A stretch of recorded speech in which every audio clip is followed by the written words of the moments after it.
Hi everyone, আজকে তোমাদের সাথে লোটে মাছের একটা রেসিপি শেয়ার করব। লোটে মাছটা আমার ছোটবেলা থেকেই ভীষণ প্রিয়। এই মাছটা আমার মা যেভাবেই রান্না করে দিত, আমরা দুই ভাই বোনই কিন্তু একদম চেটে পুটে পুরো সাবার করে দিতাম। যতই রান্না করতো আমাদের কিন্তু কমই পড়ে যেত। তাই আজকে আমি 2 কিলো লোটে মাছ একসাথে রান্না করে ফেলছি। লোটে মাছ দিয়ে কিন্তু অনেক রকম সুস্বাদু রান্না হয়। আমি আজকে করব লোটে মাছের ঝাল। এখানে আমি প্রথমে মাছটা ভালো করে ধুয়ে নিয়েছি আর তারপরে যা যা মশলা লাগবে সেগুলো সব রেডি করে নিয়েছি। প্রথমে আমি তেলের মধ্যে দিয়ে দিলাম অনেকটা পরিমাণ পেঁয়াজ কুচি। আর আমি এখানে যে পরিমাণ মাছ নিয়েছি সেই অনুযায়ী কিন্তু অনেকটা মশলা লাগতো, কারণ লোটে মাছটায় সাধারণত অনেক মশলা তেল দিয়ে রান্না হয়, তাতে করে মাছটার স্বাদ আরও বেড়ে যায়। কিন্তু আমরা যেহেতু এই মাছটা সবাই অনেকটা পছন্দ করি, তাই এতটা পরিমাণ মাছের জন্য যে পরিমাণ মশলা তেল লাগবে সেটা যদি দিয়ে রান্না করি তাহলে পরের দিন আর বাথরুম ছেড়ে বেরোতে পারবো না।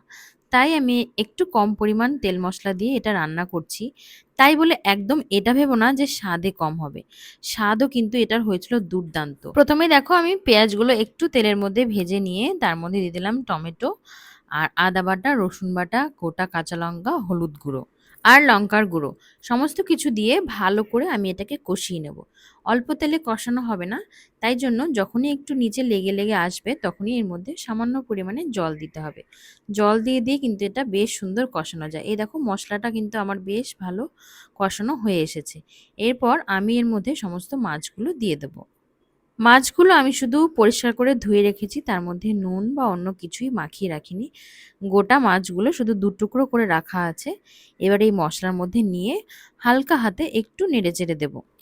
এর মধ্যে কোনো আলাদা করে জল দেওয়ারও প্রয়োজন নেই। মাছ থেকে যে জলটা গলবে সেটাতেই পুরো রান্নাটা হয়ে যাবে। আর রইলো বাকি মাছ গোটা গোটা থাকার। যেহেতু এখানে মাছের পরিমাণটা একটু বেশি আছে, তাই জন্য মাছটা একটু ভেঙে চুরে যাবে, তাতে কিন্তু কোনো অসুবিধা নেই। এতে স্বাদের কিন্তু কোনো পরিবর্তন হবে না। স্বাদ কিন্তু একদম দুর্দান্ত হবে। এইভাবেই বেশি নাড়াচাড়া না করে মাছটা কিছুক্ষণ রেখে দিতে হবে। ঢাকা চাপা দিয়েও তোমরা রাখতে পারো। তাতে একটু পরেই দেখবে মাছের গা দিয়ে এইরকম জল বেরিয়ে গেছে। এই জলেই কিন্তু মাছটা পুরো রান্না হয়ে যাবে। আর মশলাটাও যেহেতু আগে কষানো ছিল, তাই মশলা কষানোর আর কোনো ঝামেলা নেই। শুধু মাঝে মাঝে একটু নাড়া দিয়ে দিতে হবে নিচে, যেন না লেগে যায়। এই যে আমি কিন্তু নাড়াচাড়া করে নিচ্ছি। একদম হেলদিভাবে কিন্তু তোমরা লোটে মাছটা খেতে পারো। দেখতে পারলে আমি 3 থেকে 4 চামচ অয়েল ইউজ করেছি, তাতে কিন্তু 2 কিলো মাছ রান্না করে ফেলেছি। তাতে মাছটা ভেঙে গেছে বটে, তবে ওই যে বললাম স্বাদের কোনো পরিবর্তন হবে না। তার মধ্যে লাস্টে দিয়ে দিলাম একটু গরম মশলা, যেহেতু একটা নরম মাছ একদম বেশি সময় লাগে না, বসানোর সাথে সাথেই রান্না ডান। ব্যাস, একদম রেডি আমার প্রিয় লোটে মাছের ঝাল। লোটে মাছ যেভাবেই রান্না করো আমার ভীষণ প্রিয়। তো এর মধ্যে আর একটু ধনেপাতা কুচি হলে ব্যাপারটা আরও জমে যেত।